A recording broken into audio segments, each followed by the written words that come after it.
Introduction. The TMSS Large is a rugged modular shelter made by Drash, recognized worldwide as a leader in the integration of shelter, utilities, tactical mobility, and information management.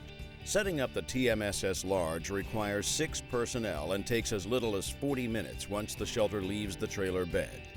You should have also received the training manual with pictures that correspond to this video. Always read and follow the instructions as you set it up. This video will help you learn how to select and prepare a site, unload properly, avoiding injury to you or the equipment, set up the shelter, secure trailer for operation, connect the cables and equipment, and fuel the genset and system power-up. It also briefly covers striking the TMSS Large. Selecting a site. Select a dry, level 50-foot by 50-foot site that is clear of obstructions and hazards. Unloading. Take note, this procedure requires 6 personnel and a team leader, spotter, to offload the shelter package from the trailer cargo bay. Bladder positioning and setup. Caution, do not position the trailer near the bladder neck as damage to the bladder may result. Verify that the trailer is level. If not, the trailer may have to be repositioned or disconnected from its tow vehicle. Offloading shelter. Take note, beware of tension and possible weight shifting when removing tie-downs as the shelter may shift forward. Steady the shelter as the top tie-down is unbuckled. All crew are required to roll the shelter off the cargo area and should push and pull only from the lower half of the shelter to prevent the shelter from toppling over. Ensure bladder fabric does not become caught in the wheel assemblies when rolling the shelter onto the bladder. Damage to the equipment may result. Return the cargo area to a transport position. Reposition the trailer near the bladder neck. Expanding the shelter. Take note, this procedure requires a 6 personnel deployment crew and 1 team leader, spotter, to expand the shelter. Ensure the shelter is centered over the bladder before raising the shelter. Raising the shelter. Position the T-plates. Ensure the T-plates are hanging outside of the shelter before expanding the shelter.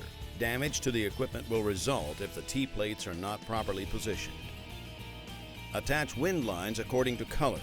8 green high wind lines connect to the second row of wind line eye bolts. 12 black wind lines connect to the carabiner end to eye bolts on the long side of the shelter. Take note, attaching high wind lines requires 1 crew member to walk across the expanded shelter and make wind line connections. The crew member should only step in valleys where strut pair supports are underfoot. Final positioning of bladder. Attach the blower duct. When raising the shelter, do not allow personnel inside the shelter until it is completely staked in place. If the bladder fails or the duct comes off, the shelter will fall to the ground. If you're setting up the shelter in high winds, position 1 personnel accordingly to secure wind lines while it is being raised. Drive 1 stake into the ground a short distance from the shelter on each side and secure the wind line to the stake if winds are excessive. Use caution when standing near the perimeter of the shelter as the walls will move as the shelter rises. Do not place arms and hands between shelter struts as serious personal injury may result. Using the blower. Take note, do not allow the bladder to deflate further until all stakes are secure. If necessary, close zippers and re-inflate the bladder slightly. Repeat as necessary. The shelter must be fully staked down before turning off the blower. Folding the bladder. Start at one side and fold bladder in thirds lengthwise and then fold bladder into half. Starting at end of the bladder farthest from filler neck, roll up bladder towards neck. Place wraparound bladder and fasten secure buckles. The following procedure is a 2-person lift. Installing end caps and side doors. Find the outermost hubs by locating the red flags. Expanding and attaching end caps requires 4 crew members. When expanding an end cap, all movements must be coordinated. If at any time resistance is felt, stop immediately, identify, and correct the problem. Equipment damage may result. Do not step on end cap fabric. Make sure the expansion is done simultaneously. Raise the end cap with poles. Attach the end cap with a weather-tight fit. And finally, attach the doors.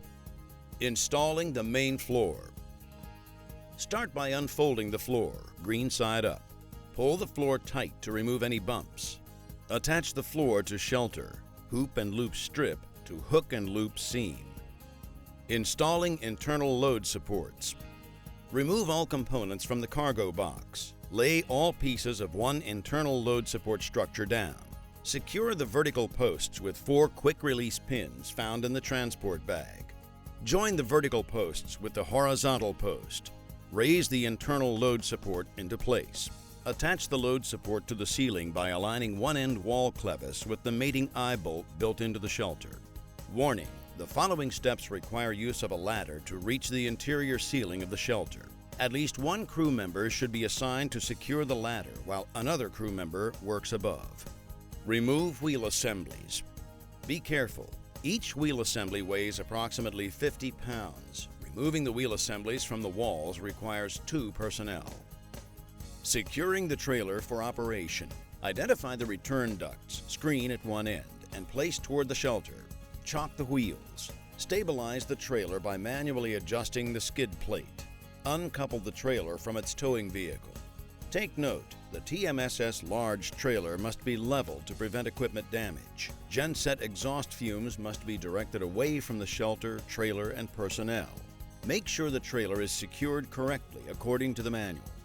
Uncouple trailer from towing vehicle. Be careful. The trailer air brake hoses and coupling are critical to the safe operation of the trailer. When the trailer is uncoupled from its tow vehicle, air brake hoses must be coupled to proper brake hose mounts provided on the trailer frame. If the trailer is loaded, the rear jack assembly must be deployed prior to opening the pintle hook. Deploy the 2 rear jack assemblies. Lower the trailer tongue jack until the skid plate is supporting the trailer.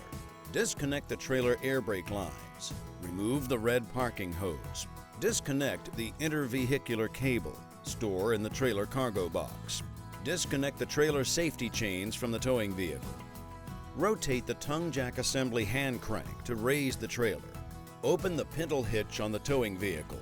Remove the safety pin and lifting locking latch. Be careful, the trailer drawbar is heavy. Use the tongue jack assembly hand crank to raise and lower the trailer drawbar. Make sure that the lunette ring is clear of the pintle hook. When operating the crank handle, do not force the front support leg beyond normal operating range, or permanent damage may occur. Close the pintle hitch and reinsert the safety pin. Move the tow vehicle away from the trailer. Grounding rod assembly installation. Improper or no equipment grounding can result in serious electrical shock.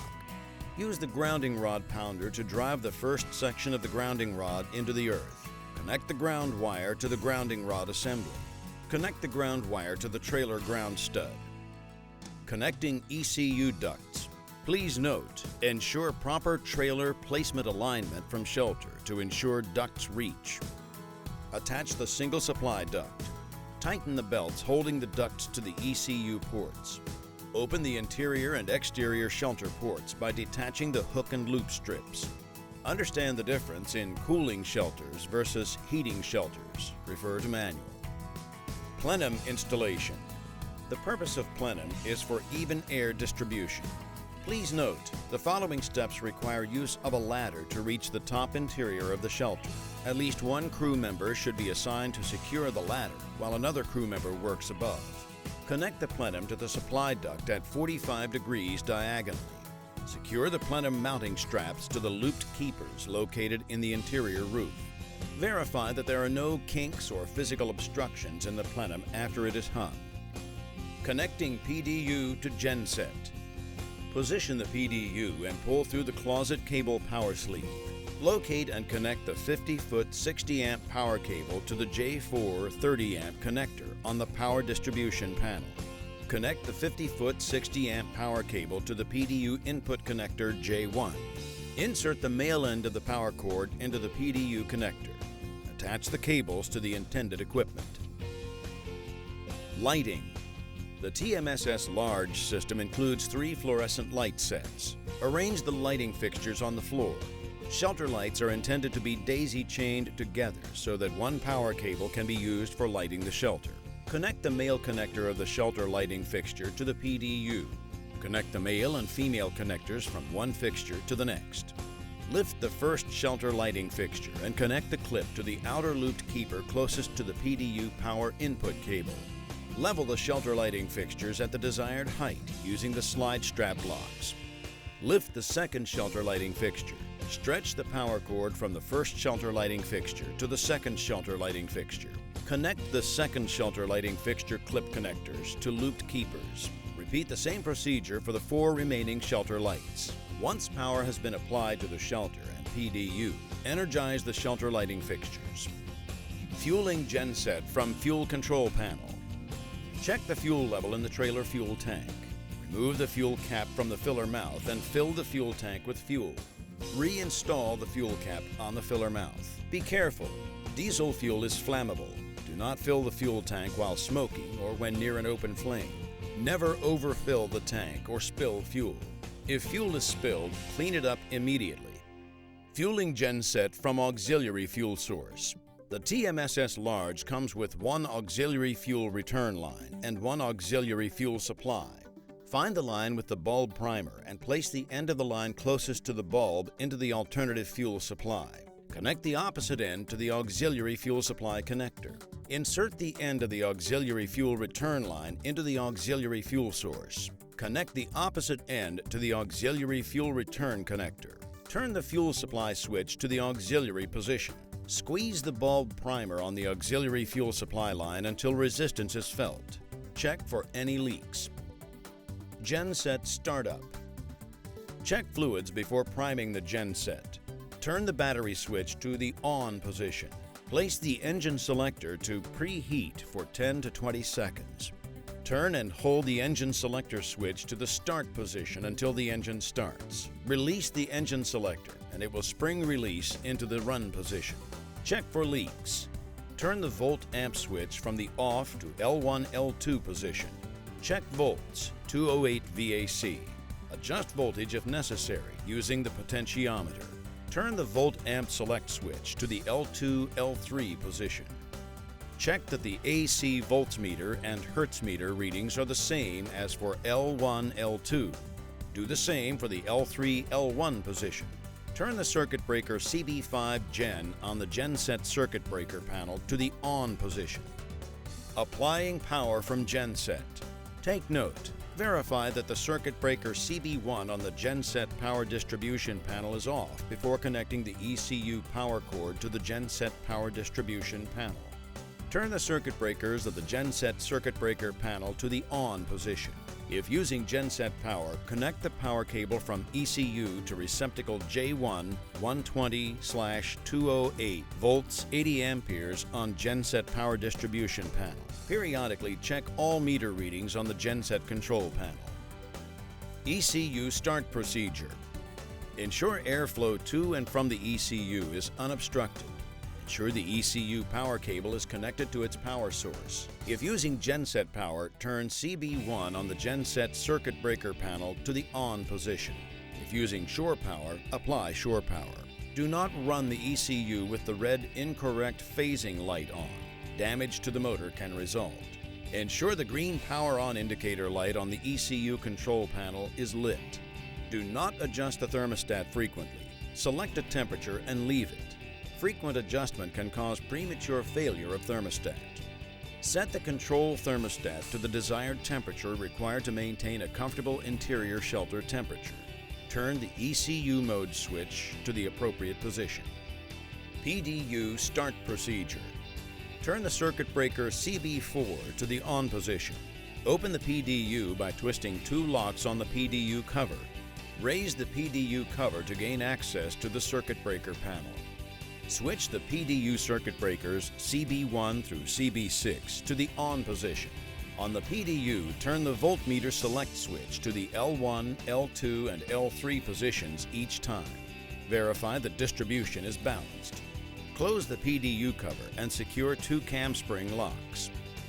Checking PDU power draw on genset. Turn the volt amp select switch to the L1, L2 position. Note the amperage draw shown on the genset AC amperes meter. On the genset control panel, turn the volt amp select switch to the L2, L3, and L3, L1 positions. Note the amperage draw on the GENSET AC amperes meter. Compare the amperage draw on each leg and adjust equipment to even out the load across all legs.